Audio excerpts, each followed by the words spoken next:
So let's dive right in. And this video we're going to call Evaluate the Position. So the last move that was played was Queen A6 by Black. And when I'm asking you to evaluate, I'm not asking for a move, not asking for a guess. It's kind of a two-parter. And we already had some action in the community board as I posted this image from my own game, and I've been doing that more frequently lately when I find a tactic that I think the viewers might find interesting, or in this case, a position that I found interesting.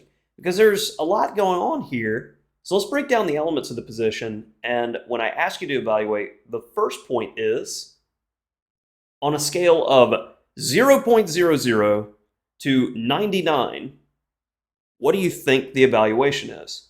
White is better. But how much better? And then the second part of that is why? And try to be as detailed as possible. And it's definitely a pause your video and try to figure it out situation.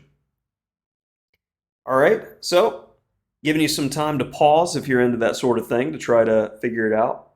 So first and foremost, the evaluation is to save on arguments like I have from different chessable users every now and then. Depending upon your hardware and the software that you're using, the engine valuation is going to swing pretty wildly here. But after looking at a couple of engines, it is about +6 for white, give or take, say, up to a point in either direction. So with that being said, let's take a look at a couple of the elements of the position to understand why white has such a big edge here. Well, for starters, let's just look at the clump of pieces that black has on the king side. And it's not exactly clear how they're going to be useful. The bishop is the worst bishop I've ever seen. Every single black pawn is on the same color as this bishop, and there's no easy way to activate it. This knight has no forward squares, and according to Steinitz rule, if you eliminate the forward squares of a knight, you eliminate its usefulness. Therefore, it's pretty doo-doo. And then this knight, same kind of situation. So evaluating the minor pieces is pretty tough for player number 2. And the only active pieces seem to be the queen and the rook, and black in his last move has offered to trade off one of these active pieces. Now, let's take it from the other perspective. One, definitely I can look with white to trade off, but then what to do at that point? This would be the next part. Now that we've got a proper evaluation, white is definitely winning, and we want to keep black's pieces as poor as possible. Well, how do you win the game? So, next steps here, and I'm going to show you the computer's method of doing it, and I'm going to show you how I did it in a 3-minute blitz game. And you can compare, and it's kind of an interesting position because the way that the engine plays versus the way I would say a master would play it, this is one of those good representations. So as we have all these pseudo-cheating scandals that are going on that from sensationalist garbage in the chess community, you have to understand when someone's accused of cheating from someone who works with engines on a daily basis. There's certain play that is indicative of engine play. This is going to be one of those examples. So trading queens is a good place to start. Now, as a human, I see that the only thing that black has that's really doing anything is the rook. And I can keep this rook useless.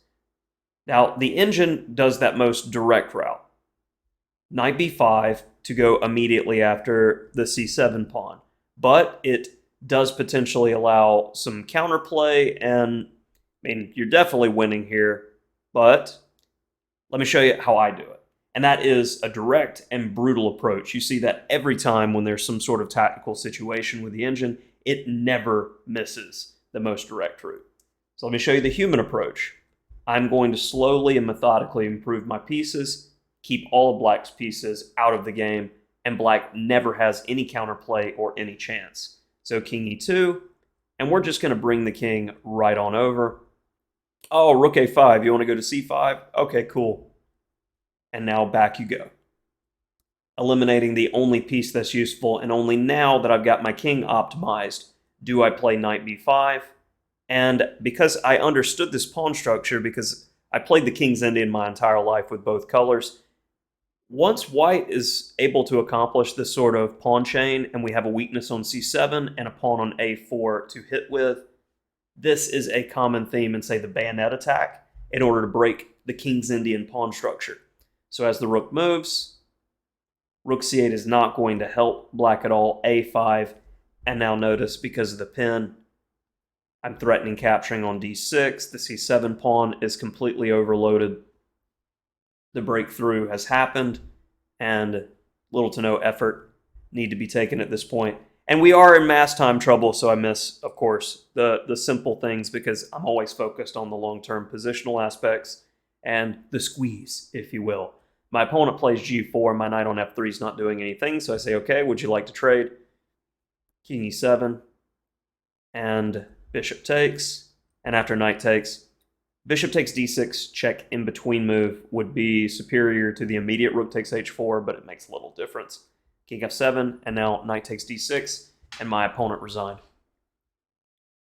So, little quick evaluate position for you, and you can expect to see in future content next week more in-depth game analysis. I'm going to go deeply through games moving forward.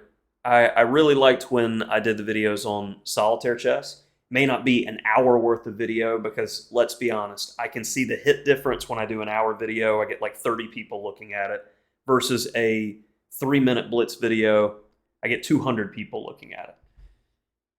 I don't make the rules, but I think I'm going to start splitting the difference and trying to find games that, when I'm analyzing, you can send your games to me. I'm happy to do game analysis. Or I can start finding more professional players and highlighting the best of the best play in specific variations. I'd really love to fill in some gaps on the channel. We have a quantity of videos, and I'd like to think that the majority are quality as well, but I really want to focus on trying to expand the channel and fill in gaps. The original intent that I had when I made this channel for my students was to be able to go, oh, I have this video I can recommend, or watch these 4 or 5 videos because you're struggling with this area. So I want to create more content that's going to fill in gaps, and I can use them for instructional purposes with my students. So I, again, appreciate your ongoing support, and if you've made it this far and haven't liked or subscribed, I would sincerely appreciate it. Thanks.